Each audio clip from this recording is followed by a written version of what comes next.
IntelliHQ is a non-profit organisation set up at the Gold Coast University Hospital. It's an AI innovation centre looking at how we can introduce AI into healthcare in partnership with the hospital, but also linking in universities, research, industry and startups into that process. Around the world there are a number of AI implementations already in place. One is looking at diabetic retinopathy, which is one of the major causes of preventable blindness in the world. They've managed to train an AI algorithm to recognise that from a picture.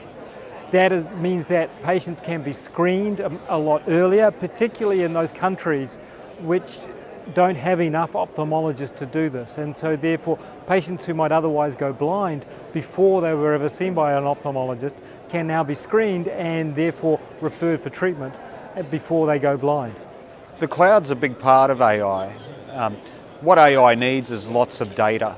So first of all, the cloud's a good place to be putting all of our data. It's cheap storage.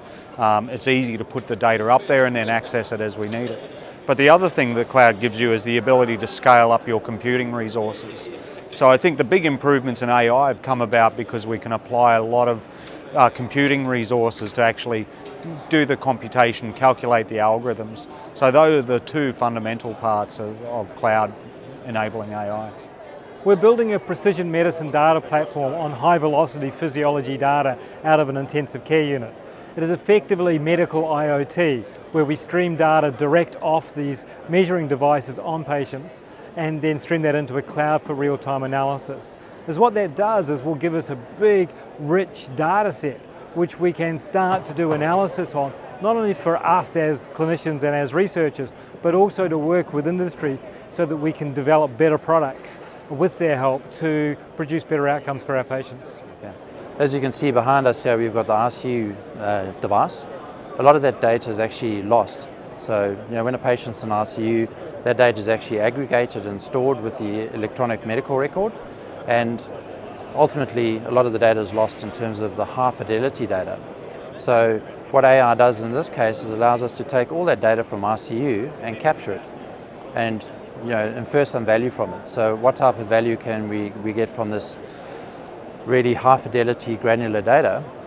Well, we can predict certain outcomes. And when we take the data from the ICU equipment, we can overlay things like the electronic medical record and then determine things like, well, these are the markers for septic shock or potential heart attack or other conditions. And that power in the cloud is really the thing that's enabling that artificial intelligence. Because typically hospitals don't have the infrastructure to deal with it, and certainly cloud nowadays provides machine learning and artificial intelligence capabilities that we never ever thought possible a year or 2 years ago. So leveraging that data now allows us to save patient lives. We partner with industry and AI because we need as many talented and gifted people in this space as possible. At the same time, there's a lot that the industry can bring that healthcare specifically does not have in terms of hardware, software, talent. And so it's important for us to get the gains in the fastest way possible to make sure that we partner with industry to do that. At the same time, when we partner with industry, it makes it easiest for us to translate this into a real world scenario and the potential not only to take it outside of our own organisation across the country, but also to take it to the rest of the world, because industry often have a much better view of what the health systems are like in other centres. For me, it's really about taking some experiments, doing some experiments. There's a lot of governance and control around healthcare data, but certainly there's a big opportunity in terms of being able to deliver a capability in the cloud. We've got to try and break through some of those barriers and run some experiments and look at the value proposition it brings, and then start making some decisions on how we're going to actually create compliance and governance around the activities. And Amazon Web Services and Microsoft alike are actually producing services which are compliant.